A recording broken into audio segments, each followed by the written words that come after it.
साथियों, माफ़ी चाहूँगा, हमारे यहाँ अचानक बिजली चली गई, जिसकी वजह से वो फेसबुक जो कि वहाँ के वाईफाई से चल रहा था वो कट गया। मैं उम्मीद करता हूँ कि आप सभी फिर जुड़ेंगे।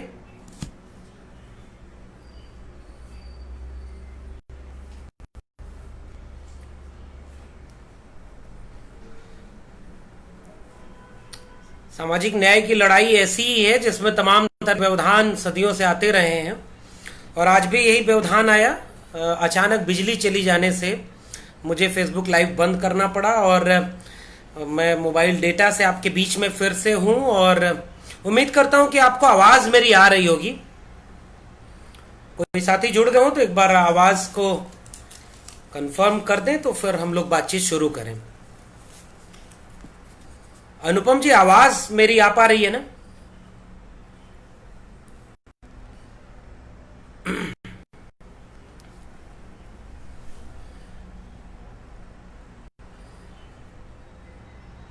आवाज आ पा रही है अनुपम जी? हमारे यहाँ बिजली चली गई इसलिए ये फेसबुक लाइव बंद हो गया था। ठीक बात है। तो हम लोग बात ये कर रहे थे। हाँ, ठीक है, बहुत शुक्रिया अनुपम जी। उसी बात को जारी रखते हैं कि छत्रपति शाहू जी महाराज के बहाने सामाजिक न्याय आंदोलन मंच से जो यह पहल हुई है ये बहुत काबिले तारीफ है। मैं उन साथियों को फिर से साधुवाद देना चाहता हूं और मैं अपनी बात रखता हूं आपके बीच में। तो आरक्षण शब्द की बहस को लेकर के एक विचार हम लोगों के जहन में यह उभरना चाहिए और इस बात को पूरी दावेदारी के साथ सामने रखा जाना चाहिए कि आरक्षण जब दलित, पिछड़े, आदिवासियों को मिला तो यह शुरुआत नहीं थी आरक्षण मिलने की। यह उस आरक्षण को चुनौती देना था जो सदियों से भारतीय सामाजिक परंपरा में, जिसे डॉक्टर अंबेडकर लगातार ग्रेडेड अनइक्वलिटी कहते हैं, उस ग्रेडेड इनइक्वलिटी में जो सोशल डिवीजन था, उस डिवीजन में जो सवर्ण तबके के लोग थे उनका एक आरक्षण सदियों से इस देश के सत्ता, संसाधन और हिस्सेदारी पर चला आ रहा था। सामाजिक न्याय की पूरी राजनीति ने उस आरक्षण को चुनौती दी, जिसके लिए दक्षिण भारत में ईवी रामास्वामी पेरियार, नारायण गुरु, उसके पहले बसवन्ना, एक लंबी परंपरा भक्ति आंदोलन के संतों की रही, कबीर, रैदास, नानक, चोखा मेला, और उसके बाद के समय में पेरियार के थोड़ा और पहले महाराष्ट्र का आंदोलन, जिसमें छत्रपति शिवाजी महाराज के पूरे उस विद्रोह के बाद ज्योतिबा फूले, सावित्रीबाई फूले, फातिमा शेख, इन सब की एक विरासत रही है और शाहू जी महाराज ने उस विरासत के उस पड़ाव पर 1901-2 के आसपास एक नई सीख, नई चीज सबके सामने रखी, जिसमें यह था कि हाशिए का समाज, जिसकी नुमाइंदगी इस देश को चलाने में, सत्ता संसाधनों में नगण्य है, उन्हें किस तरह से समाज के मुख्य धारा में जोड़ा जाए। उसके बाद मंडल कमीशन की सिफारिशों के पहले एक पड़ाव आता है नए भारत के आइडिया ऑफ इंडिया का। जंगे आजादी के दरमियान इस बात को पूरे दावे और शिद्दत के साथ उठाना बेहद जरूरी है कि जिन लोगों को भारतीयता, जो नई भारतीयता थी, नव जागरण था, इसका अगुआ साबित किया गया इतिहास लेखन के जरिए। हमारे पूर्व के वक्ताओं ने भी इस बात पर जिक्र किया और मैं अभी इस पर काम कर रहा हूं कि जो idea of India Sunil Khilnani जैसे विचारकों के जहन में आता है, जब वो इनकैर्नेशन लिखते हैं तो चंद नाम, 3-4 नाम आते हैं 50 लोगों में, जिन्हें वो इनकैर्नेशन कहते हैं, अवतार कहते हैं, नए भारत के रचने के अवतार। जैसे Ramachandra Guha makers of modern India में नया भारत रचने का अगुवाई करने वाले लोगों का दस्तावेज बनाते हैं। तो पूरा इतिहास लेखन जंग आजादी का इस तरह रखा गया जिसमें लगा कि जो भारत की आजादी है, नया भारत जो बनना है, वो आमतौर पर उन्हीं आरक्षित वर्ग के लोगों के बीच से आता था जिनके पास सदियों से सत्ता, संसाधन और हिस्सेदारी थी। ऐसे वक्त में जब आजाद भारत का संविधान बनाया जाता है और संविधान में दलितों को नुमाइंदगी देने के लिए टकराव होता है, उस पूरे टकराव में डॉक्टर अंबेडकर जिस तेवर, जिस तर्क के साथ खड़े होते हैं और सामाजिक न्याय की पूरी विरासत को अपने साथ रखते हैं, उस पूरी विरासत को दलितों के आरक्षण के साथ अमली जामा लाया जाता है। ईवी रामास्वामी पेरियार, ज्योतिबा फूले से लेकर के तमाम लोगों के शूद्र और अति शूद्र वाले विमर्श को जब सामने रखते हैं और आर्टिकल 15(4) जोड़ा जाता है ईवी रामास्वामी पेरियार के दबाव में, दक्षिण भारत के आंदोलन के दबाव में, तो पिछड़े वर्ग के आरक्षण के लिए अनुच्छेद 15(4), अनुच्छेद 16(4) और अनुच्छेद 340 तीन जगह प्रावधान किए जाते हैं कि दलित और आदिवासी तबके के अलावा इस देश की बहुसंख्यक आबादी जो गैर सवर्ण तबके से आती है लेकिन दलित और पिछड़े में नहीं आती, दलित और आदिवासी में नहीं आती, उनके लिए सामाजिक और शैक्षणिक पिछड़ेपन के दूर करने के पैमाने के लिहाज से पिछड़ा वर्ग आयोग बनाया जाएगा। तो पिछड़े वर्ग के लोगों को इस बात को जहन में रखना चाहिए कि जिस तरह से जयपाल सिंह मुंडा ने संविधान सभा में जुलाई 1946 में अपना भाषण रखते हुए कहा कि सभ्य लोगों की इस जमात के बीच मैं जंगली बोल रहा हूं। जयपाल सिंह मुंडा को क्या मेकर्स ऑफ मॉडर्न इंडिया कबूल किया गया? जयपाल सिंह मुंडा को इनकैरिनेशन कहा गया सुनील खिलनानी की भाषा में। जयपाल सिंह मुंडा को इतिहास लेखन की किताबों में क्या नए भारत के रचयिताओं के तौर पर दर्ज किया गया क्या, जिन्होंने ये कहा कि हम सिंधु घाटी सभ्यता की विरासत के लोग हैं, हम जंगली लोग हैं, जिन्हें असभ्य, जिन्हें नंगा, जिन्हें भूखा कहा जाता है। हम आदिवासी इस देश के मूल निवासी हैं और हम वो लोग हैं जिनकी जंग आजादी से लेकर के हर जगह लड़ने की कुर्बानी को कभी कबूल ही नहीं किया गया। सबसे ज्यादा अन्याय किसी के साथ हुआ है तो वो हमारे लोग हैं। यह बात जयपाल सिंह मुंडा 1946 के संविधान सभा की शुरुआती बैठकों में जब ललकार के कह रहे थे और ये सवाल पूछ रहे थे कि 4 करोड़ की आबादी में 4 लोग आदिवासियों की नुमाइंदगी करते और जिसमें महिलाएं नहीं है, क्या जयपाल सिंह मुंडा को नए भारत के निर्माता के तौर पर कबूल किया गया? नहीं किया गया। पेरियार को क्या इस देश का नया निर्माता, नए आइडिया ऑफ इंडिया का कोई क्रिएटर माना गया क्या, जिसने आर्टिकल 15(4), आर्टिकल 16(4) और आर्टिकल 340 अंबेडकर के साथ मिलकर के एक नई नींव रखी? वो क्यों नहीं है आइडिया ऑफ इंडिया के मेकर्स ऑफ मॉडर्न इंडिया के लोग? और जयपाल सिंह मुंडा, डॉक्टर भीमराव अंबेडकर, ईवी रामास्वामी पेरियार, ज्योतिबा फूले और उस दौर में जब राम मनोहर लोहिया, सन सोपा ने बांधी गांठ, पिछड़ा पावे 100 में 60, ये सारी विमर्श चल रहा था। ये लोग क्यों modern of makers of modern India नहीं है?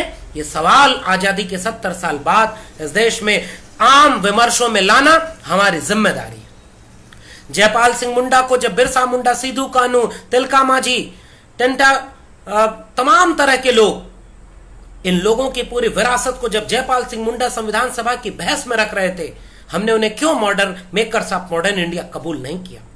सामाजिक न्याय के इस पूरे विमर्श को यहां तक लाना होगा और तब फिर कहना होगा, जो इस पे मैं बात करने वाला हूं, मंडल कमीशन और सामाजिक न्याय की राजनीति। मंडल कमीशन की एक रिपोर्ट जिसका हिंदी अनुवाद किया है डॉक्टर सत्येंद्र PS ने, जस्टिस PV सावंत ने इसका तर्जुमा किया।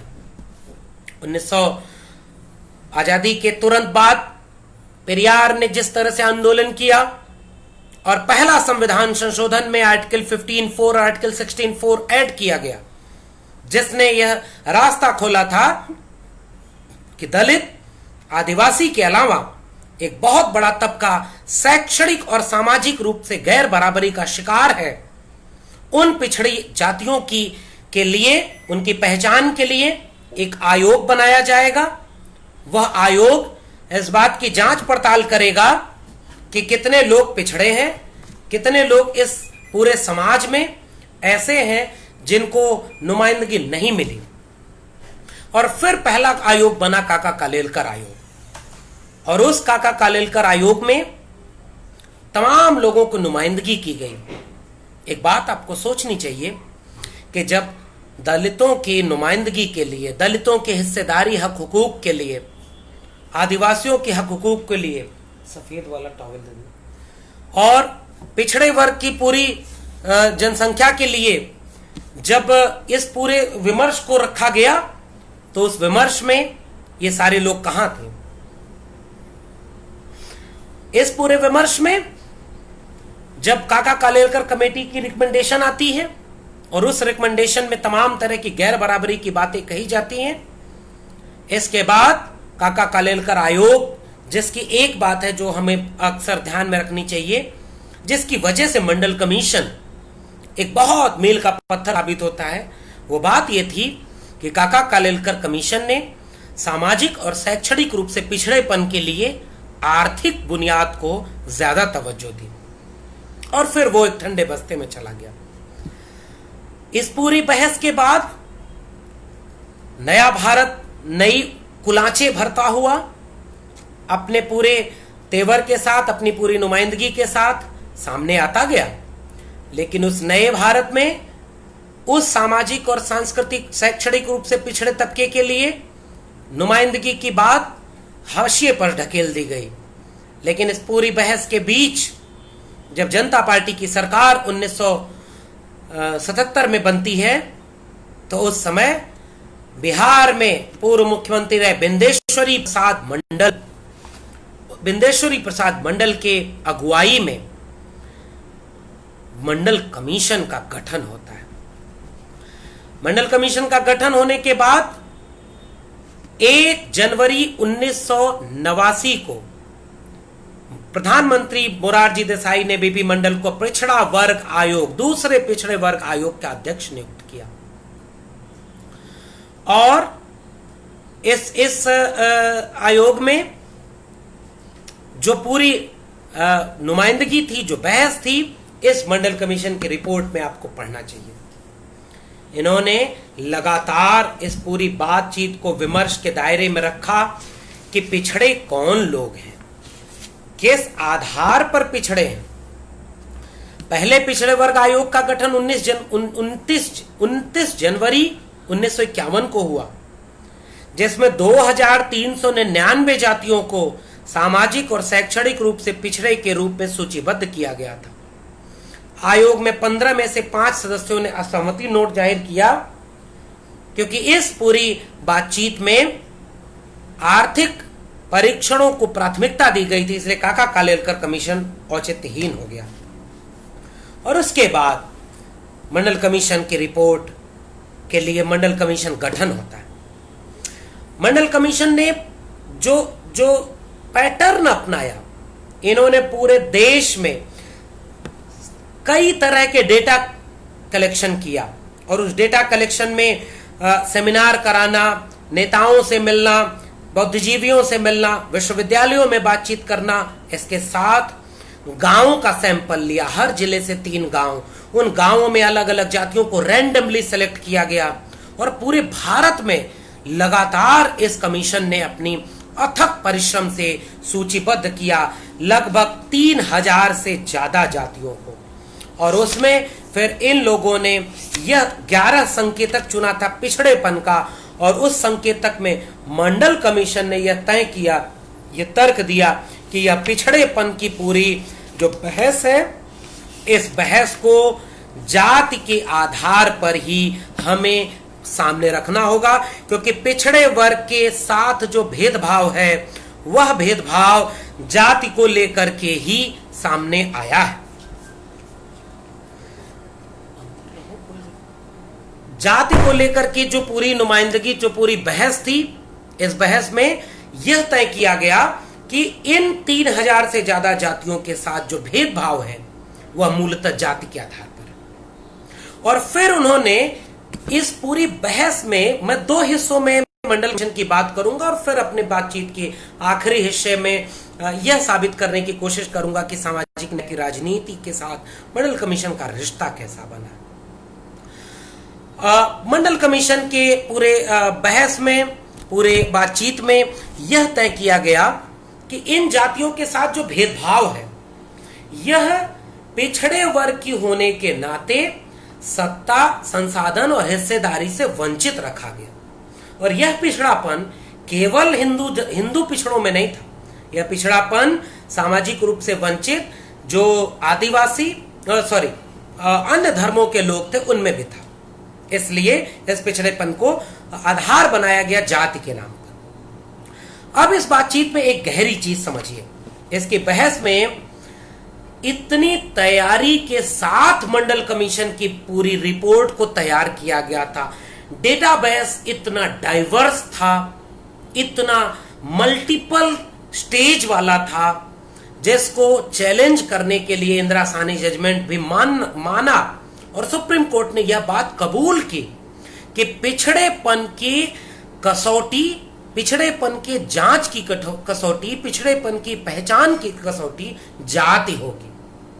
और तर्क और तैयारी इतनी थी, तथ्य इतना था मंडल कमीशन की रिपोर्ट का कि उसे इंदिरा साहनी जजमेंट में सकारात्मक, खिड़की बंद कर दी, सकारात्मक ढंग से वो सामने आता है। इसलिए आपको मंडल कमीशन की इस रिपोर्ट को जरूर पढ़ना चाहिए। ये एक बहुत जरूरी चीज है जिसको हम लोगों को इस पूरी बहस में अक्सर ध्यान देना होगा। अब 2-3 बातें और मैं बताऊंगा और उसके बाद फिर मंडल कमीशन की सिफारिशों पर सामने आऊंगा। पहली बात, मेरिट के तर्क की काट, मेरिट के तर्क की काट को उन्होंने किस तरह से,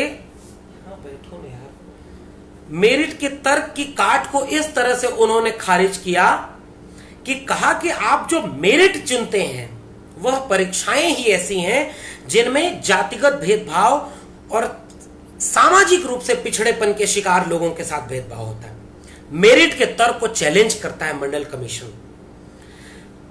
इक्वल डिस्ट्रीब्यूशन ऑफ रिसोर्सेस के लॉजिक को चैलेंज करता है मंडल कमीशन। लैंड डिस्ट्रीब्यूशन के पूरे सिस्टम को चैलेंज करता है मंडल कमीशन। इसलिए मंडल कमीशन की सिफारिशों की बजाय आपको मंडल कमीशन के तर्क प्रक्रिया और लागू होने की प्रक्रिया पर भी अपना ध्यान देना होगा। दूसरी बात, इस पूरी मंडल कमीशन की रिपोर्ट को एकलव्य और शंभूक से परंपरा को जोड़ते हुए अनुच्छेद 15(4), अनुच्छेद 16(4) और अनुच्छेद 340 को जहन में रखते हुए यह रिपोर्ट आजाद भारत में सबसे क्रांतिकारी ढंग से इसके आमूल चूल बदलाव की एक प्रस्तावना पेश करता है। और वह मंडल कमीशन की रिपोर्ट सिफारिशों पर आते हैं, फिर उसकी राजनीति पर आएंगे। पहली सिफारिश ध्यान से पढ़िएगा, अध्याय 13 की सिफारिश में यह पूरा मामला आता है। बिंदु 13.1 से सीधे दावे से कहा जाता है कि सामाजिक और शैक्षणिक पिछड़ेपन की जांच की कसौटी जाति होगी और इसका ढांचागत बदलाव की के बिना हम आजाद भारत में नई संकल्पना कभी नहीं रच पाएंगे। मंडल कमीशन के अध्याय 13 की सिफारिशें अब मैं आपके सामने रखता हूं। ध्यान से इस सिफारिशों को सुनिएगा और फिर उस पूरी बहस को याद करिएगा कि मंडल कमीशन के नाम पर जिन लोगों ने राजनीति की उन्होंने भी किस तरह की ज्यादती की, अधूरी राजनीति की, और मंडल के खिलाफ जो लोग कमंडल लेकर आए थे वह क्यों मंडल कमीशन के रिपोर्ट के खिलाफ खड़े हुए, यह भी बात आपको इन सिफारिशों के जरिए समझ में आ जाएगी। बिंदु 13.11 सिफारिश नंबर 1, हिंदू और गैर हिंदू ओबीसी की आबादी कुल आबादी की करीब 52% बताई गई है। और ध्यान रखिएगा बेस बनाया है इस पॉपुलेशन रजिस्टर में 1931 यानी 1931 की जाति जनगणना का, और जाति जनगणना उसके बाद नहीं की गई। आज यह देश सबसे ज्यादा सामाजिक आर्थिक गैर बराबरी का शिकार है दुनिया में। इसकी वजह यह है कि हमने जातियों को गिनना, जातियों के सत्ता संसाधन और हिस्सेदारी की आंकड़ों को जुटाना छोड़ दिया, जिसके चलते हम आज भी अपनी सारी नीतियां उस विषमता को दूर करने के लिए नहीं, इस गैर बराबरी को और बढ़ाने के लिए कर रहे हैं। तो जाति के नाम पर जो लोग पिछड़े हैं वो और पिछड़े होते जा रहे हैं, और जाति के नाम पर जिनके पास सत्ता संसाधन और हिस्सेदारी है वो और मजबूत होते जा रहे हैं। इसलिए ये लोग मंडल कमीशन की रिपोर्ट में 1931 की जनगणना को आधार बनाया गया, और ये कहा गया कि ओबीसी जातियों की जनसंख्या तादाद 52%। इसी के मुताबिक केंद्र सरकार के सभी पदों पर ओबीसी के लिए 52% पद आरक्षित होने चाहिए। मंडल कमीशन साफ कहता है ओबीसी को आरक्षण कितना मिलना चाहिए, 52%। लेकिन यह प्रावधान उच्चतम न्यायालय के तमाम फैसलों के खिलाफ जाता है, जिसमें यह निर्धारित किया गया है कि संविधान के अनुच्छेद 15(4), 16(4) के तहत आरक्षण की कुल मात्रा 50% से नीचे होनी चाहिए। इसे देखते हुए ओबीसी के लिए आरक्षण एससी और एसटी के लिए निर्धारित 22.5% आरक्षण को जोड़कर 50% के नीचे होना चाहिए।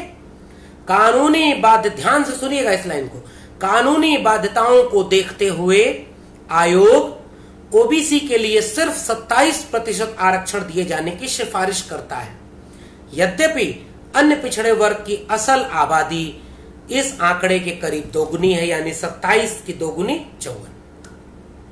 क्या आपने मंडल कमीशन के नाम पर राजनीति करने वाले दलों के बीच इस बहस को सुना क्या कि ओबीसी की आबादी 52% है या 54% है तो उनको आरक्षण भी 52-54% होना चाहिए? और दूसरा तथ्य, आयोग साफ साफ कहता है कि चूंकि 50% से ज्यादा आरक्षण नहीं हो सकता, इसलिए हम 27% आरक्षण ओबीसी को दे रहे हैं। तो ईडब्ल्यूएस आरक्षण लागू होने के बाद 50% की अपर लिमिट तो क्रॉस हो गई, अब तो आरक्षण 60% है लगभग। किसी ने हिम्मत की क्या कि यह दावा करने का कि मंडल कमीशन की रिपोर्ट को सही ढंग से लागू किया जाए और 52-54% जितनी भी ओबीसी की आबादी है उसको पूरी नुमाइंदगी मिले। Point number 1। अब पॉइंट नंबर 2, ये पॉइंट आप याद रखिएगा, ईडब्ल्यूएस आने के बाद अपर लिमिट क्रॉस हो गई है तो ओबीसी को कितनी तादाद में आबादी मिलना चाहिए। और आज अन्य पिछड़े वर्ग की जातियों में तमाम वे जातियां जो संख्या में कम थी, 3,500 जातियां, 3743 जातियां, चंद जातियां, यादव, कुर्मी, कोयरी, कुशवाहा, पटेल, ये सारे लोग संख्या में ज्यादा, संसाधन में थोड़े बेहतर। तो यह आरोप लगता है कि सारा आरक्षण यादव, कुर्मी, कोयरी उठा ले जा रहे हैं। क्यों न जाति जनगणना कराई जाए, और अगर यादव किसी वैकेंसी में ज्यादा आरक्षण ले रहे हैं तो उनको वहां रोका जाए, लेकिन आंकड़े तो बताए जाए। लेकिन एक बात और, अगर यादव सिपाही में ज्यादा हैं, पटेल सिपाही में ज्यादा भर्ती हो गए, कुशवाहा अगर 3rd ग्रेड की नौकरी में ज्यादा हो गए, तो क्या 1st ग्रेड की नौकरी से सारे कुशवाहों को निकाल देंगे आप? डिस्क्रिमिनेशन इंडेक्स बना करके क्यों न यह देश इस बात की बात करता कि मंडल कमीशन की रिपोर्ट के जरिए सबको बराबर हक हुकूक मिले। हम बहसों में वहां नहीं जा रहे हैं, हम हिम्मत नहीं कर रहे हैं, इसलिए हम विषमता के शिकार हो रहे हैं। पॉइंट नंबर 2, सिफारिशों का। और अगर सिफारिशें इतनी लागू होनी तो और क्या क्या करना है। मंडल कमीशन बहुत संक्षेप में, अब मैं बाकी चीजों को रखूंगा। खुली प्रतिस्पर्धा में भी डायरेक्ट रिक्रूटमेंट और प्रमोशन सब में 27% आरक्षण ओबीसी को मिलना चाहिए। दूसरा पॉइंट याद ध्यान से समझिए, पॉइंट नंबर 13.13 सब पॉइंट 2, उपरोक्त आरक्षण सभी स्तरों पर प्रमोशन कोटा में भी लागू किया जाना चाहिए, यानी प्रमोशन में रिजर्वेशन। यह बात कहने में कोई अफसोस और गुरेज नहीं होना चाहिए कि जब दलितों और आदिवासियों के प्रमोशन में आरक्षण की बात हो रही थी तो अन्य पिछड़े वर्ग के कुछ राजनीतिक नुमाइंदगी करने वाले लोगों ने उस समय इसका विरोध किया था। ये ऐतिहासिक गलतियां हैं। मंडल कमीशन की रिपोर्ट कहती है प्रमोशन में रिजर्वेशन हमारी सामाजिक न्याय की राजनीति इस विषय पर जाने में हिचकती है। क्यों नहीं हम इसकी बात करते? मंडल कमीशन की अगला पॉइंट, आरक्षित कोटा खाली रहता है तो 3 साल तक बढ़ाया जाना चाहिए। अब तो आरक्षित कोटा खाली हो रहा है तो तुरंत जनरल से भर दिया जा रहा है, सवर्णों से भर दिया जा रहा है। वायलेशन हो रहा है कि नहीं? उम्र की ऊपरी सीमा में ओबीसी को छूट दी जाए, संबंधित प्राधिकारियों में रोस्टर की व्यवस्था लागू की जाए। सरकार, ध्यान से समझिए पॉइंट, मोस्ट इंपॉर्टेंट पॉइंट, सरकार से किसी भी तरीके से वित्तीय सहायता पाने वाले निजी क्षेत्र के सभी प्रतिष्ठानों में कर्मचारियों की भर्ती उपरोक्त तरीके से यानी 27% ओबीसी आरक्षण से करने के लिए बाध्य किया जाना चाहिए। यानी 1 रुपए भी अगर कोई सरकारी अनुदान ले रहा है तो वह आरक्षण लागू करेगा। आज हम देख रहे हैं कि जहां पर 100% पब्लिक फंडेड इंस्टीट्यूशन है वहीं आरक्षण मिल रहा है। हम कहां हैं ओबीसी आरक्षण लागू करने वाले लोग? और राजनीति, जो सामाजिक न्याय की राजनीति है, वो अपने मुद्दों को भी समग्रता में नहीं उठाती है। कहां फिर निजी क्षेत्र बचा? निजी क्षेत्र जैसा कोई अवधारणा देश में नहीं है, लेकिन निजीकरण के जरिए आपके आरक्षण को पूरी तरह से समाप्त कर दिया जा रहा है। Public funded education, public funded employment में रिजर्वेशन दिया जा रहा है। और जहां भी निजी क्षेत्र चूंकि राज्य से संपत्ति लेता है, राज्य से जमीन लेता है, राज्य से बिजली पानी लेता है, राज्य से कर में छूट लेता है, तो फिर वो निजी क्षेत्र नहीं रहा। इस तर्क से हर 1 रुपए भी अगर कहीं सरकारी अनुदान है तो वहां ओबीसी आरक्षण, वहां एससी एसटी आरक्षण लागू होना चाहिए। सामाजिक न्याय की राजनीति इन सवालों को उठाने में निहायत विफल रही है। अब आइए शैक्षणिक छूट पर। शैक्षणिक छूट में मैं थोड़ा शॉर्ट में कहता हूं, प्रौढ़ शिक्षा और क्या मंडल कमीशन की रिपोर्ट कहती है। कल्चरल कैपिटल जैसी एक चीज होती है। यानी एक सवर्ण के घर में अगर कोई बच्चा थोड़ा पढ़ने में कमजोर भी होता है ना, तो गरीब सवर्ण भी उस बच्चे को लगातार इस बात की सीख देता है कि पढ़ाई करो, वरना करोगे क्या। और दलित, पिछड़े, आदिवासी तबके में अगर बच्चा थोड़ा सा पढ़ने में कमजोर हो गया तो मां बाप सब उसे अपने पुश्तैनी पेशे में लगा देते हैं कि चलो कमाओ, नहीं तो खाओगे कैसे। इसे कहते हैं कल्चरल कैपिटल। अपर कास्ट के पास कल्चरल कैपिटल है जो अपने आर्थिक विपन्नता से लेकर के बच्चे के कमजोर होने की, कथित रूप से कमजोर होने के बावजूद उसे लगातार प्रेरित करता है कि वो बड़ी नौकरियों की तैयारी करे, पढ़ाई करे, वो आगे बढ़े। दलित पिछड़ों के पास कल्चरल कैपिटल नहीं होती, इसलिए उनके माँ बाप पढ़ाई लिखाई से लेकर के तमाम चीजों की अहमियत नहीं समझ पाते, तो वो बच्चा पढ़ाई से जल्दी ड्रॉप आउट होता है। और आज भी एनएसएसओ का आंकड़ा कहता है सबसे ज्यादा ड्रॉप आउट रेट 10वीं 12वीं में इतने बच्चे दलित, पिछड़े, आदिवासियों के आते हैं, इंजीनियरिंग करने जाते जाते वे बच्चे कहां खो जाते हैं। ग्रेजुएशन और पोस्ट ग्रेजुएशन के बाद पीएचडी करने के दौरान वो बच्चे कहां खो गए, यानी वो सारे बच्चे ड्रॉप आउट हो गए। मंडल कमीशन ये सिफारिश कर रहा है कि हर पिछड़े वर्ग के और सामाजिक और शैक्षणिक रूप से पिछड़े वर्ग के लोगों के बीच में प्रौढ़ शिक्षा की स्कूल खोले जाएंगे, सरकारी हॉस्टल बनाए जाएंगे पिछड़े वर्ग के बच्चों के लिए, अलग से फेलोशिप दी जाएगी पिछड़े वर्ग के बच्चों के लिए, आवासीय स्कूल बनाए जाएंगे और फिजूल खर्ची शिक्षा की जो है, शिक्षा के पूरे स्ट्रक्चर का आमूलचूल परिवर्तन किया जाएगा। सामाजिक न्याय की राजनीति मंडल कमीशन के शैक्षणिक क्रांति के इस पूरे दस्तावेज को कूड़े में डाल दिया। मंडल के विरोध में कमंडल लेने वालों से तो हम लड़ लेंगे, वो दुश्मन हमारे सामने पारदर्शी बन के खड़ा रहता है। जो खुलेआम सामाजिक न्याय विरोधी है, खुलेआम अंबेडकर, फूले, पेरियार विरोधी है, वो आरक्षण खत्म करने के लिए दिन रात लगे हैं। लेकिन मंडल के नाम पर राजनीति करने वाले और संगठन चलाने वाले लोगों की यह जिम्मेदारी थी कि मंडल कमीशन की इन सिफारिशों के लिए आंदोलन खड़ा करते। आवासीय विद्यालय होने चाहिए, कोचिंग इंस्टीट्यूट होनी चाहिए, टेक्निकल कोचिंग इंस्टीट्यूट होनी चाहिए जहां टेक्निकल नॉलेज के लिए बात की जाए। अगर किसी अन्य पिछड़े वर्ग के बच्चे का एडमिशन आईटी, मेडिकल और तमाम सुपर स्पेशलिटी जोन में होता है तो वे बच्चे एडमिशन पा गए रिजर्वेशन से, लेकिन वो फेल होकर के बाहर ना आ जाए, इसके लिए उस इंस्टीट्यूशन में अलग से कोचिंग इंस्टीट्यूट होना चाहिए। ये मंडल कमीशन की रिपोर्ट करता है। एजुकेशन रिफॉर्म का क्रांतिकारी दस्तावेज है मंडल कमीशन, जिससे सामाजिक न्याय की राजनीति ने हाशिए पर ढकेल दिया। अगला बिंदु,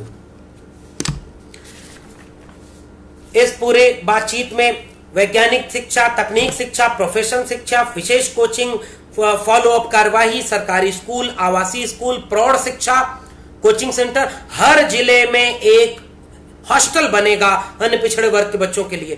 कितने मंडल के लोगों ने यह काम किया?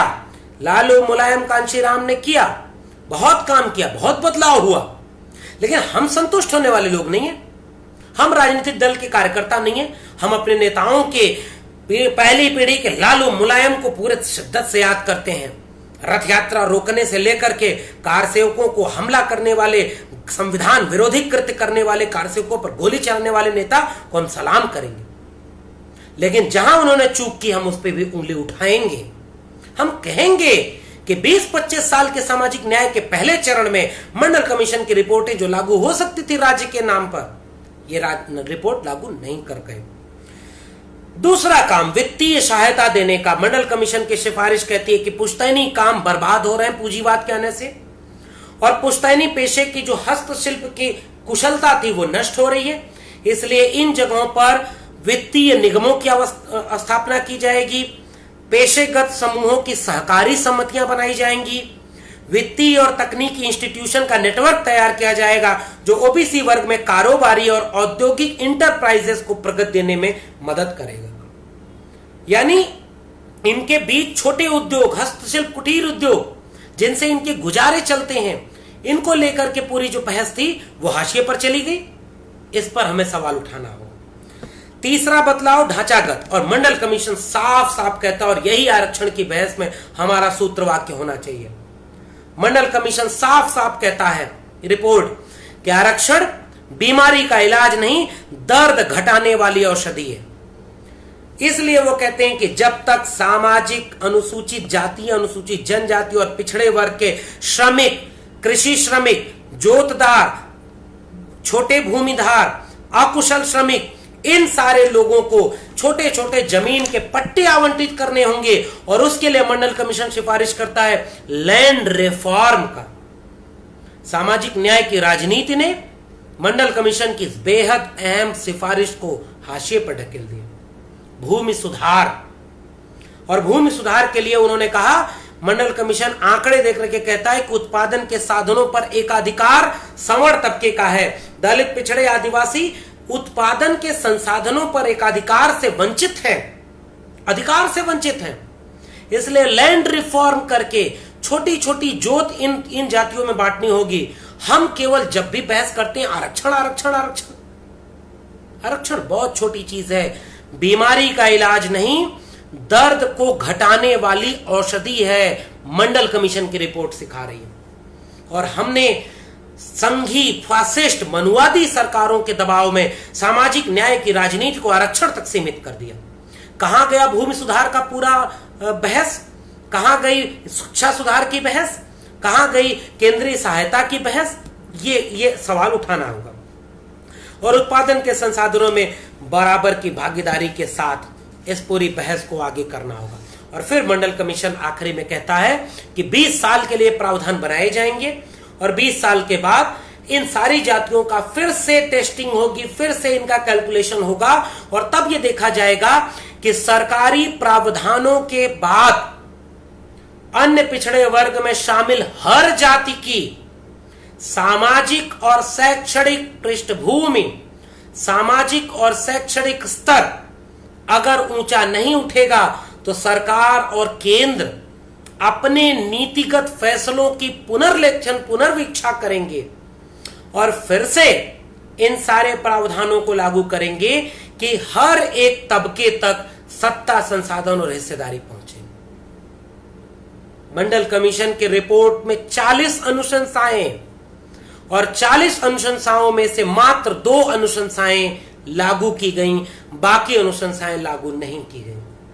और सामाजिक न्याय की राजनीति का व्याकरण संघी, फासिस्ट, मनुवादी पितृसत्ता की विमर्श की पिच पर खेलता है। ये मेरा आरोप है।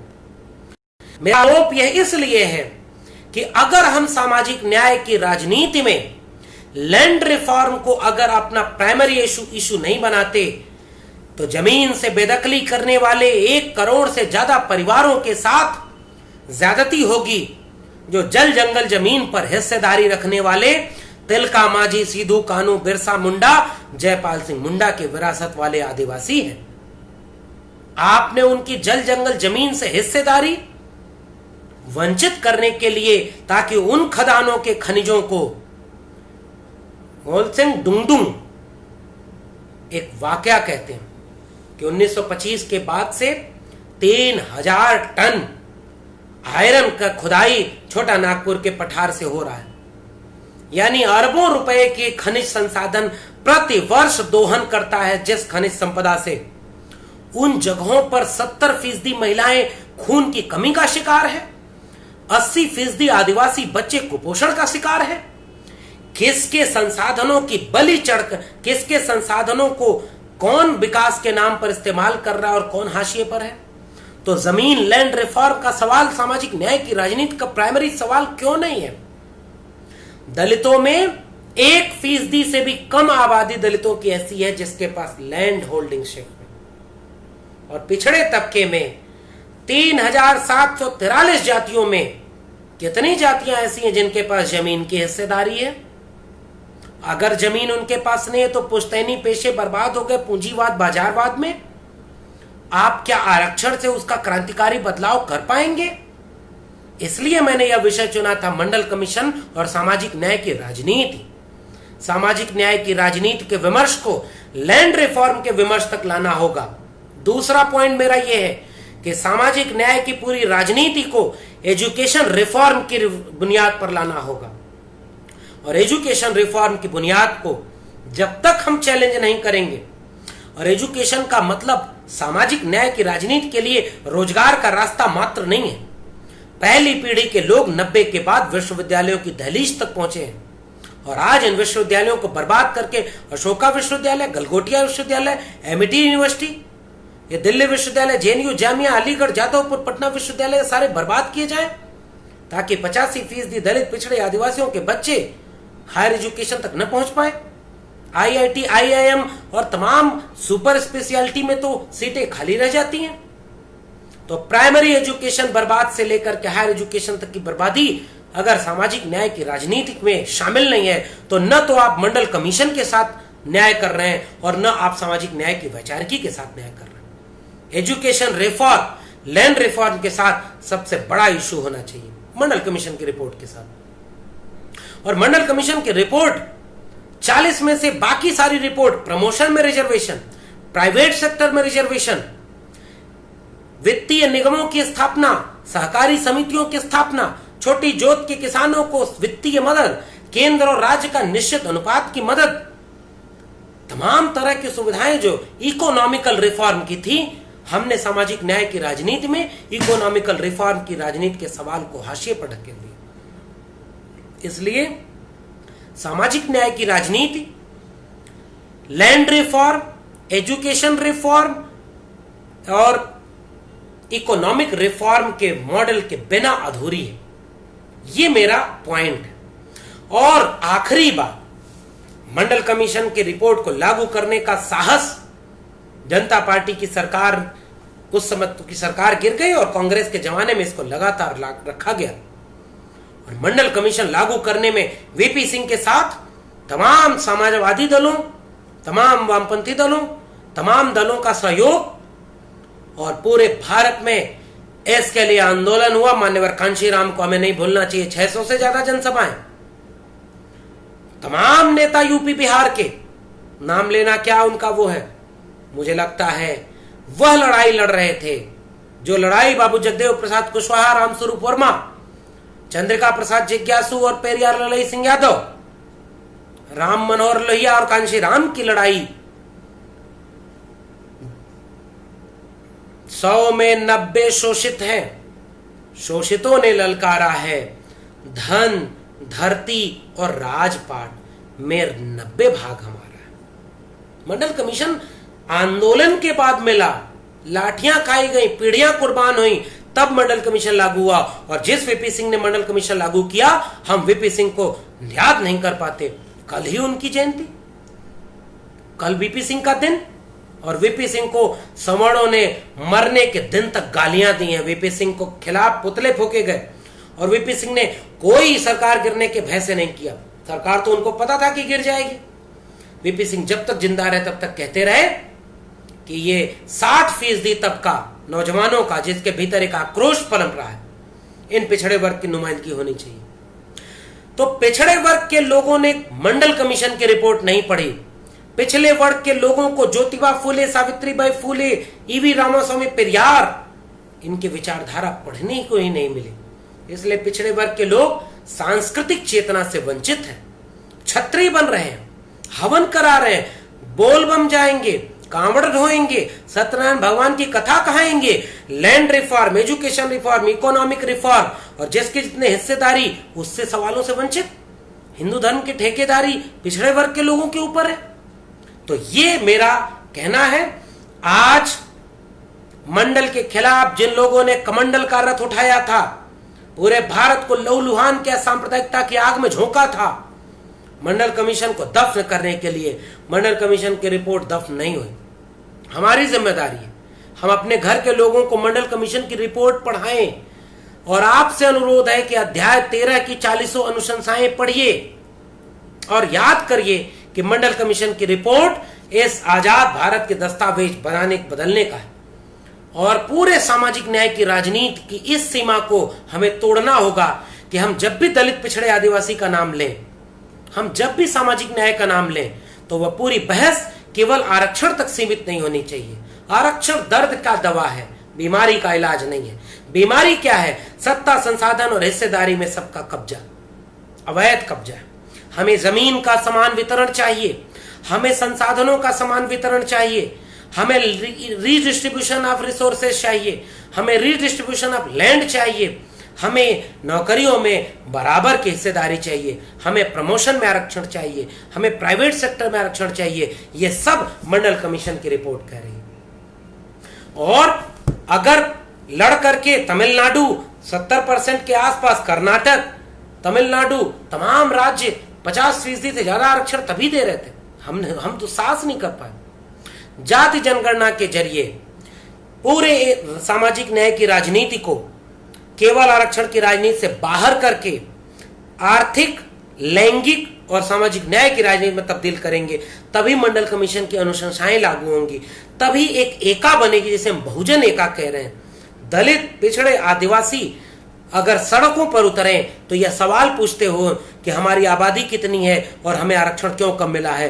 10% ईडब्ल्यूएस दे दिया 15% आबादी के सवर्णों को, तो 5% आरक्षण और दे दीजिए सवर्णों को, 15% आरक्षण सवर्णों को दीजिए, 85% आरक्षण दलित, पिछड़े, आदिवासियों को दीजिए, सबको बराबर की हिस्सेदारी दीजिए।